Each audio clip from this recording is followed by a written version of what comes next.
गया है, जिसके जरिए तमाम राजनीतिक दल वोटों का दोहन करने का अथक प्रयास कर रहे हैं। कुल मिलाकर गाय इन दिनों राजनीति की शतरंज का मोहरा बन गई है। लेकिन आज हम गाय के राजनीति शास्त्र के साथ साथ गाय के अर्थशास्त्र और समाज शास्त्र का 100% शुद्ध और पवित्र डीएनए टेस्ट करेंगे, जो ये साबित करेगा कि गाय को मारने से ज्यादा फायदा गाय को जिंदा रखने में है। गाय का दूध हो, गोबर हो या गौमूत्र, गाय मरते दम तक समाज की भलाई का काम निष्काम भाव से करती है। शायद इसीलिए वेद पुराणों में गाय को कामधेनु कहा गया है। गाय का दूध कई तरह के रोगों को रोकने और उनके उपचार में काम आता है, और गाय ही मनुष्य के आसपास मौजूद एकमात्र ऐसा प्राणी है जिसका मल मूत्र भी पवित्र और उपयोगी माना जाता है। वैज्ञानिक रिसर्च में यह साबित हुआ है कि गाय के दूध में प्रोटीन, कार्बोहाइड्रेट्स, मिनरल्स और विटामिन डी होता है, जो रोग प्रतिरोधक क्षमता और मानसिक विकास में सहायक होता है।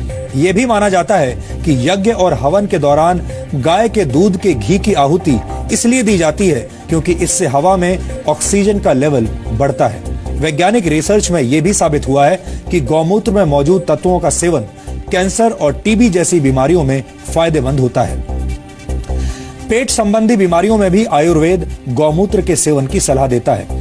और आपको ये जानकर बेहद हैरानी होगी कि अमेरिका ने गौमूत्र उत्पादों से जुड़े 4 पेटेंट्स ले लिए हैं। अमेरिका हर वर्ष भारत से गौमूत्र आयात करता है और उससे कैंसर की दवा बनाता है। गाय का गोबर भी गौमूत्र की तरह ही मूल्यवान होता है। रासायनिक खाद के मुकाबले गोबर से बनी प्राकृतिक खाद के इस्तेमाल से कृषि योग्य भूमि की नमी 50% तक बढ़ जाती है, जिससे फसल अच्छी होती है। गाय के गोबर से बनी बायोगैस अमेरिका और जर्मनी जैसे देशों में गाड़ियों के ईंधन के तौर पर इस्तेमाल हो रही है, और मशहूर कार निर्माता कंपनी टोयोटा गाय के गोबर से हाइड्रोजन फ्यूल बनाने की तकनीक पर भी इस वक्त काम कर रही है।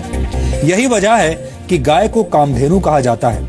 अब हम आपको गाय के इसी कामधेनु अवतार का एक पवित्र डीएनए टेस्ट दिखाना चाहते हैं। इस विश्लेषण को देखने के बाद आप खुद ये तय कर पाएंगे कि गाय को जिंदा रखने में ज्यादा फायदा है या फिर मार देने में।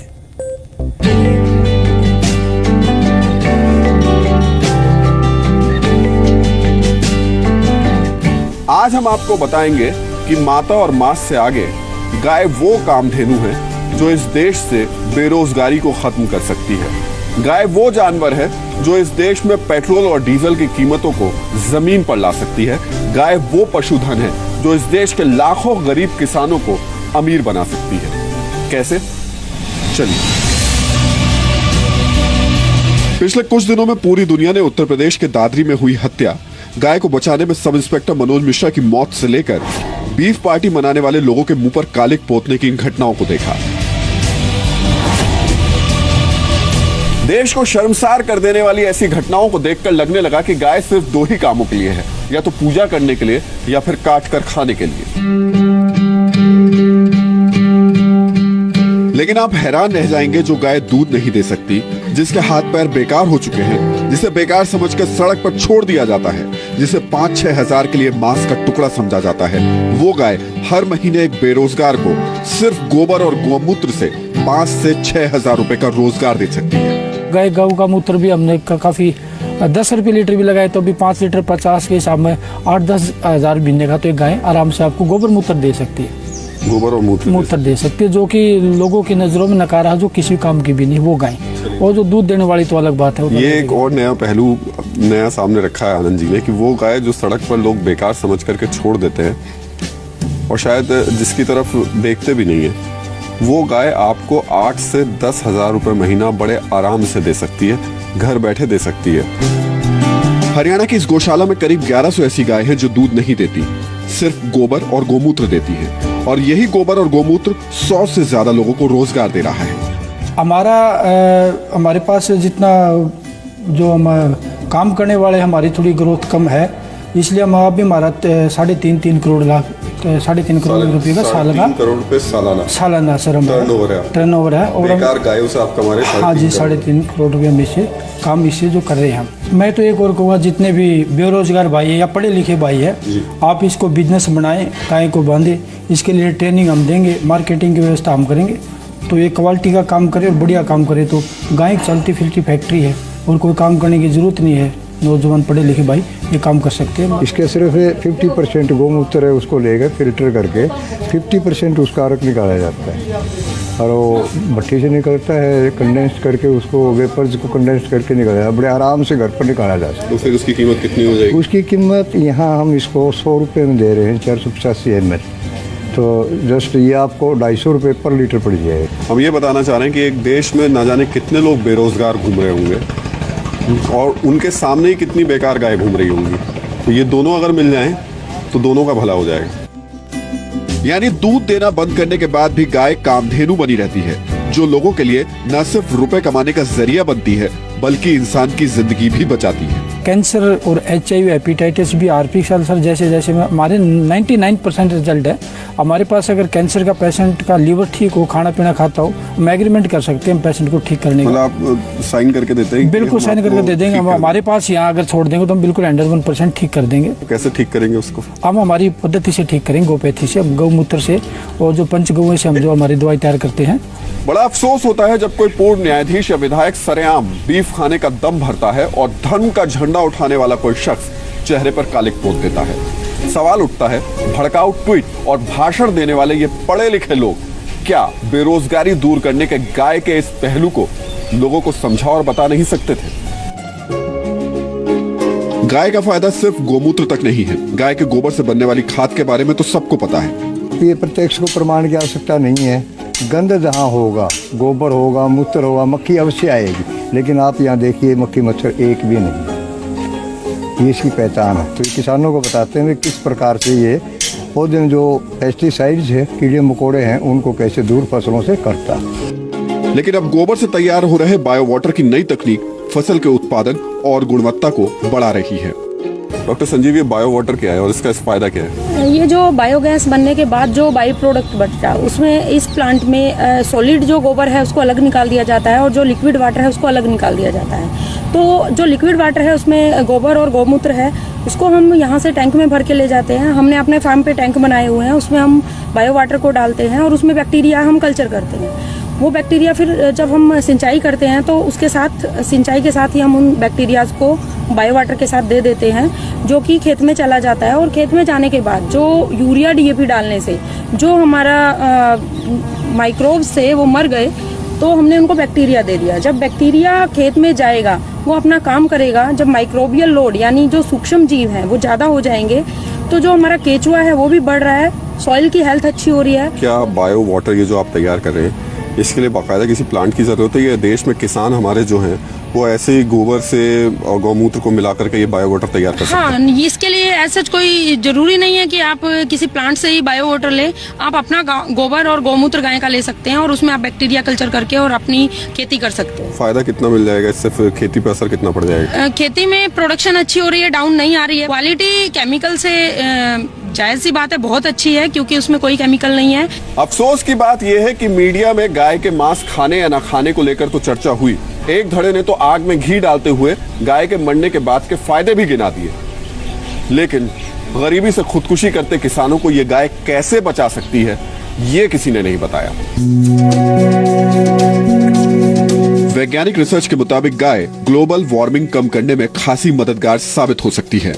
तो हम यही समझना चाह रहे हैं आपसे। पहले तो हमको जरा ये बताइए कि वो गाय जो कि लोगों की नजर में बेकार हो जाती है, तो वो बेकार गाय जो है जब जमीन पे जाती है, ये एलन सेवरी की रिसर्चेज हैं, 1 किलो गोबर जिस जमीन में पड़ जाता है उस जमीन में 9 लीटर पानी अपने अंदर एब्जॉर्ब करने की क्षमता बन जाती है। और जब आप ये इमेजिन करिए कि वहाँ पे एक गाय 8-10 किलो गोबर छोड़ रही है, तो 100 लीटर पानी उस सॉइल के अंदर मॉइस्चर की तरह से एब्जॉर्ब रहेगा। और अगर साल साल ऐसा होगा तो इरिगेशन वाटर की तो जरूरत ही नहीं पड़ेगी आपको। दूसरी बात, जब वहाँ पे ग्रीनरी मॉइस्चर होगा तो ग्रीनरी होगी, और ग्रीनरी होगी तो उसमें क्या कहते हैं, कार्बन डाइऑक्साइड सिक्वेस्टरिंग। और जब गाय गोबर करके लैंड को फर्टिलाइज कर रही है तो आप केवल वार्मिंग रुकेगी,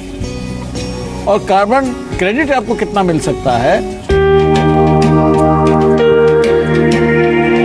क्या आप यकीन करेंगे कि गाय का गोबर आने वाले वक्त में सीएनजी की तर्ज पर पेट्रोल और डीजल का नया विकल्प बन सकता है। हरियाणा में इसका एक पायलट प्रोजेक्ट भी शुरू हो गया है।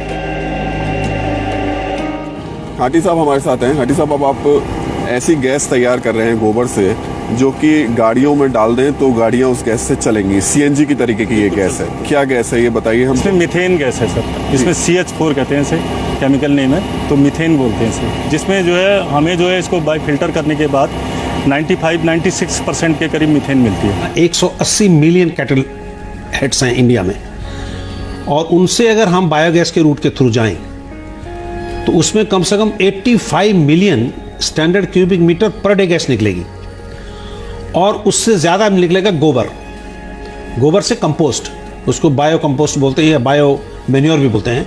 तो एक रूट है कि बायो मैन्योर मिली खेती के लिए, और बड़ी खुशहाली रहेगी। ये यूरिया से 10 टाइम बढ़िया खाद है।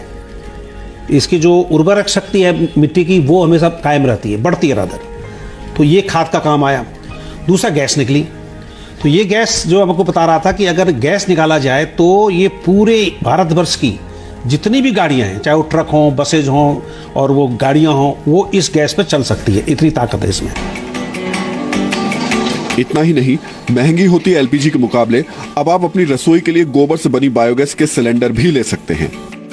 गोबर से बनने वाली बायोगैस का इस्तेमाल सिर्फ गाड़ियों के लिए नहीं, बल्कि अब कोशिश ये भी की जा रही है कि होटल, रेस्टोरेंट्स या फिर आपके घर में भी बायोगैस के सिलेंडर पहुंचे, और इसके लिए प्लांट्स लग चुके हैं। तो हमने कैस्केट बनाए हैं सर इसके लिए स्पेशली। अगर किसी को ज़्यादा रिक्वायरमेंट होती है ना, तो हम ये जो है ये छोटे वाले कैस्केट, ये जो कैस्केट है, इनको सप्लाई कर सकते हैं पूरा। भारत सरकार जैसा सोच रही है कि भैया ये बायोगैस प्रोडक्शन जो है हम रूरल एरियाज में इतने ज़्यादा बना लें। नेशनल बायोगैस मिशन में उन्होंने बोला कि 10 मिलियन छोटे छोटे प्लांट लगाएंगे। अगर इस ढंग से हो जाएगा फिर उनको एग्रीगेट करके फिर सीएनजी में जाना उचित है। ये जो सर 10 मिलियन अगर बायोगैस प्लांट यहाँ लग जाते हैं हाँ देश में, तो उसका फायदा क्या मिलेगा? एक तो वो किसी घरों में दे सकते हैं आराम से, जैसे आजकल जो है एलपीजी सब्सिडी करो, ये करो, क्या जरूरत है, ये सीधे घरों में जल जाएगी। पहला काम है। दूसरा, इससे पावर जनरेशन हो सकता है। तीसरा, जो इनके छोटे मोटे ढाबे हैं या दुकानें चाय की हैं, मिल्क प्रोडक्ट की हैं या जलेबी जो भी बनाते हैं, ये वो यूज करेंगे। छोटे स्तर पर देश में गोमूत्र और गोबर से हजारों लोग कमाई कर रहे हैं, लेकिन सरकार चाहे तो दवाई, खेती और ऑटोमोबाइल सेक्टर में गाय का गोबर और गोमूत्र से बड़ा योगदान मिल सकता है। लेकिन सरकार भी गाय पर बोलने से बच रही है। बुरा मत मानिए, लेकिन आज जुबान बहुत तल्ख है। अब इसे गोबर कहें या फिर उन लोगों की बुद्धि को जो गाय पर लड़ रहे हैं और पूरी दुनिया के सामने देश की छवि का गुड़ गोबर कर रहे हैं। कैमरामैन शंकर चंद मलिक और जयदीप के साथ राहुल सिन्हा, जी मीडिया, दिल्ली। आपने देखा कि एक गाय किस तरह से सामाजिक और आर्थिक नजरिए से बेहद उपयोगी है। यानी गाय मांस के मुकाबले मां की भूमिका में ज्यादा फिट बैठती है। वैज्ञानिक शोधों में यह बात साबित भी हो चुकी है कि गाय का मांस खाना पर्यावरण के लिए भी नुकसानदायक है। संयुक्त राष्ट्र के पर्यावरण कार्यक्रम ने गाय के मांस यानी बीफ को जलवायु के लिए नुकसानदायक गोश्त बताया है। अमेरिका की येल यूनिवर्सिटी की एक रिपोर्ट के मुताबिक बीफ के उत्पादन के लिए अन्य मवेशियों के मुकाबले 28 गुना ज्यादा जगह चाहिए होती है, और ये ग्लोबल वार्मिंग में 11 गुना ज्यादा योगदान देता है। एक स्वीडिश स्टडी के मुताबिक 1 किलो बीफ पकाने में जितनी ग्रीन हाउस गैसेस का एमिशन होता है वो 160 किलोमीटर तक कार चलाने के बराबर होता है। इसका मतलब ये हुआ कि दिल्ली से आगरा तक कार से यात्रा करने से ग्लोबल वार्मिंग पर जो असर पड़ेगा वो 1 किलो बीफ खाने के बराबर होगा। बीफ उत्पादन जल संरक्षण के लिहाज से भी खराब है, क्योंकि गेहूं और चावल जैसी मुख्य फसलों के मुकाबले बीफ के लिए पशुपालन में करीब 10 गुना ज्यादा पानी लगता है। ये वो वैज्ञानिक तथ्य हैं जिनकी सत्यता पर उंगली उठाना मुश्किल है। यानी गाय को मारने से ज्यादा फायदा जिंदा रखने में है। इसलिए हमें लगता है कि गाय उस मुर्गी की तरह है जो सोने का अंडा देती है, और सोने का अंडा देने वाली मुर्गी को मारना समझदारी नहीं हो सकती।